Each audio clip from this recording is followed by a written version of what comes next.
Hi, I'm back with new topic, new problem and new solution. Okay, solution पुराना है लेकिन new YouTubers हैं इसलिए नहीं पता है.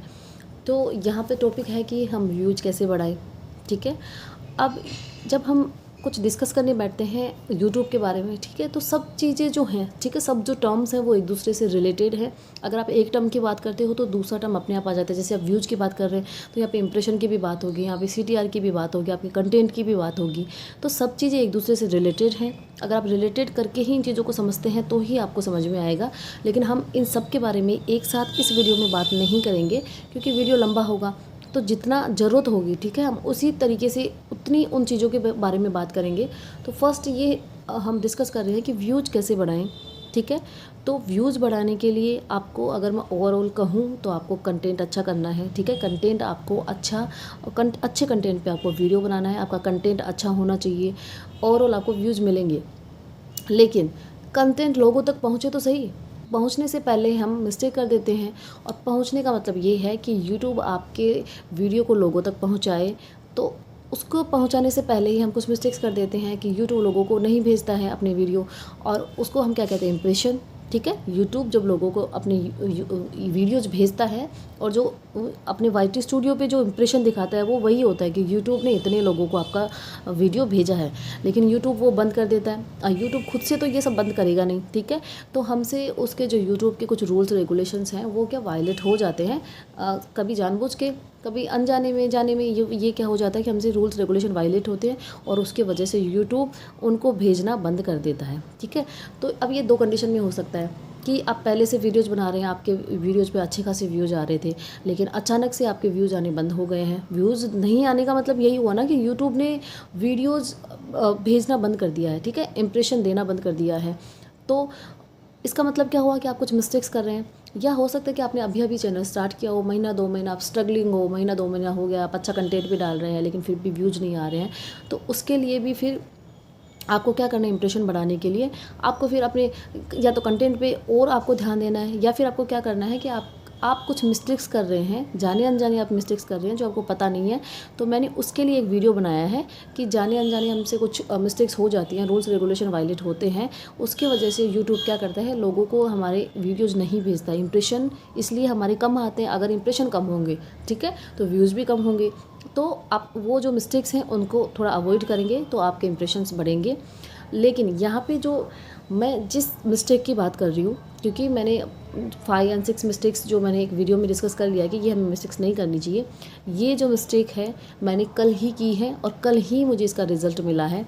ये मिस्टेक मैंने की कि जो कैटेगरी होती है, ठीक है, यूट्यूब वीडियोज़ पे जो हम कैटेगरी चूज करते हैं. तो मेरे 2 चैनल हैं यूट्यूब. एक है एजुकेशनल चैनल, एक ये आप ब्लॉग कह दीजिए. ठीक है. मैं इसी बारे में डिस्कस कर रही हूँ कि मुझे ये समझ नहीं आ रहा था कि मैं फैक्ट वाला ये मेरा कैटेगरी में डालूँ या मैं ब्लॉग वाली कैटेगरी में डालूँ, पीपल एंड ब्लॉग वाली कैटेगरी में डालूँ. तो मैंने जो मेरा एजुकेशनल वाला चैनल था उस पर भी मैंने कैटेगरी फिक्स नहीं की थी. मैंने सोचा कि मैंने कर दी है लेकिन वो हुई नहीं थी. तो वो एजुकेशनल की जगह वो पीपल एंड ब्लॉग में वो था. ठीक है. तो जब मैंने देखा कि वो ब्लॉग और पीपल में गया हुआ है तो मुझे एजुकेशनल वो डालना चाहिए. तो मैंने उसमें एजुकेशनल डाल दिया. तो जब भी आप ऐसा करते हो, ठीक है, वैसे सही है कि आपका कंटेंट एजुकेशनल है लेकिन आपने कैटेगरी चेंज की है इसलिए क्योंकि यूट्यूब मशीन है ना, तो एक बार तो रिएक्ट करेगा. ठीक है. तो मैंने जैसे कैटेगरी चेंज की एजुकेशनल, उसमें मैंने कैटेगरी चूज की. कल अचानक से मेरे व्यूज़ कम हो गए हैं. हालांकि मेरे व्यूज़, क्योंकि मैं अभी स्ट्रगलिंग हूँ, मैं बार बार कहती हूँ कि मैं न्यू यूट्यूबर हूँ, तो अभी मेरे व्यूज़ इतने नहीं आ रहे हैं. ठीक है. 50, 100, 30, 20, मोर देन 20 तो होते हैं, मोर देन 30 होते हैं. लेकिन अभी 10, 12 कल मैंने देखा तो मेरे व्यूज़ इतने आ रहे हैं. तो फिर मैंने रियलाइज़ किया कि कुछ तो मिस्टेक हुई है. और मैंने यूट्यूब पे ऐसे ही मैं देख रही थी तो कोई नया यूट्यूबर था. मैं हमेशा नए यूट्यूबर्स को फॉलो करती हूँ. तो वो बता रहे थे कि अगर आप कैटेगरी चेंज करते हैं कई बार तो आपके एकदम से व्यूज़ इंप्रेशन कम आने लग जाते हैं. तो ये क्योंकि मेरे साथ हुआ है, मैंने रियलाइज़ किया है कि ये तो हुआ है कि मैंने कैटेगरी चेंज की है. तो ये आपकी एक मिस्टेक होती है. जब आप कैटेगरी चेंज करते हैं तो एक बार आपके इंप्रेशन कम आते हैं. ठीक है. तो मुझे क्योंकि कैटेगरी तो मुझे चेंज करनी है, तो एक बार मेरे व्यूज़ कम आए हैं, लेकिन मैं कंसिस्टेंटली मैं वीडियोज़ डालूँगी तो यूट्यूब इस चीज़ को समझ जाएगा कि हाँ कैटेगरी चेंज हुई है लेकिन मैं मेरे वीडियोज़ में कंटिन्यू डाल रही हूँ. सिमिलरली जो मेरा ये चैनल है जिसमें मैं अभी वीडियो बना रही हूँ, तो ये मैंने क्या किया हुआ था, ये पीपल एंड ब्लॉग में ये मेरा चैनल डाला हुआ था, क्योंकि मुझे नहीं समझ में आ रहा था कि मैं कौन सा इसमें ये कैटेगरी चूज़ करूँ। तो मैंने अभी तक उसी में डाला हुआ था, क्योंकि मैंने इस पे भी एक वीडियो देखा हुआ था कि अगर आपको जब नहीं समझ में आता है कि आप कौन सी कैटेगरी चूज़ करें, तो आप पीपल एंड ब्लॉग वाला आप छोड़ दीजिए। तो मैंने वो छोड़ा हुआ था, लेकिन बाद में मैंने रियलाइज़ किया कि नहीं नहीं, थोड़ा बहुत मैं ये फैक्ट वाले भी डाल देती हूँ, या कुछ और वीडियोज़ भी मैं आगे सोच रही हूँ कि मैं कुछ डालूंगी, तो मैं एजुकेशनल डाल देती हूँ।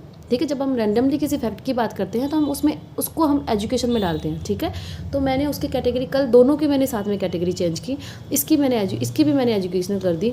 तो इस पर भी व्यूज़ ज़्यादा कम नहीं हुए, लेकिन फिर भी इस पर भी व्यूज़ इंप्रेशंस कम हुए। ठीक है, व्यूज़ से मतलब है सीधा इंप्रेशन से, इंप्रेशन कम होगा तो व्यूज़ कम होगा, तो इस पर भी इंप्रेशंस मेरे कम हुए।